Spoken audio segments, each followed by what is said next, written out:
way that it was described a couple weeks ago, which is a way we kind of really like it, was meditative with an edge. So it's like calming and peaceful, but there's still like a rock vibe to it, you know? That's how I would explain it. I like to call it new age folk because, I don't know. I mean, now the music is so... I mean, there's so many different types of music, and now with technology, you can really do anything that you want. So it still has some really authentic tones to it, but it's new age. Sure, we have Climb which was released about a year ago, and I finished that before I knew Sarah. So it's more rock-based. You know, there's horns and cellos and full band stuff. But then we also just finished work on a live record that is meditative with an edge, I suppose. That's like, it's really stripped down. It's just acoustic, 2 vocals, and then backing tracks. And we're only selling it live at shows now because it's really new. But it'll probably be online soon.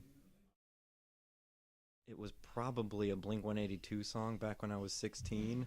I would assume, you know, like What's My Age Again, or some punk rock song that maybe my band wrote back in the day. I always played You Are My Sunshine at open mics at coffee houses. Yeah, when I was like 15, I remember, and I wouldn't let my mom come to. She would just have to drop me off, and I wouldn't let her come watch me. But things have always changed, you know? Living in the back of a Ford Focus, maybe? Just living out the car. But being on the road is a lot of fun unless you have like a week's worth of shows and you have like 4-hour drives in between them. That's when it really starts to get hard. But if you have 2 shows on, then maybe a day or 2 off, then it's sort of like it's fun and it's a vacation at the same time. Yeah.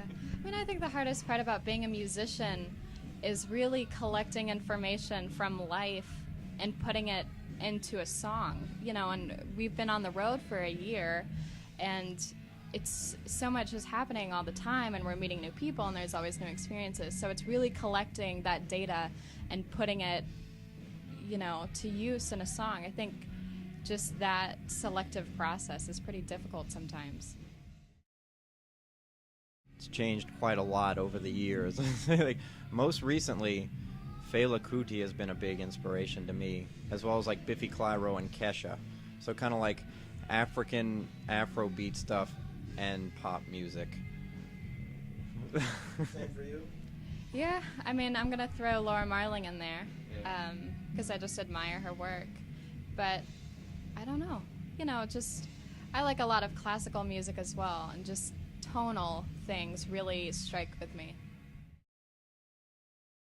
Thank you so much, Summerfest, for having us. It's great to be here in Milwaukee. Good little town. Amen.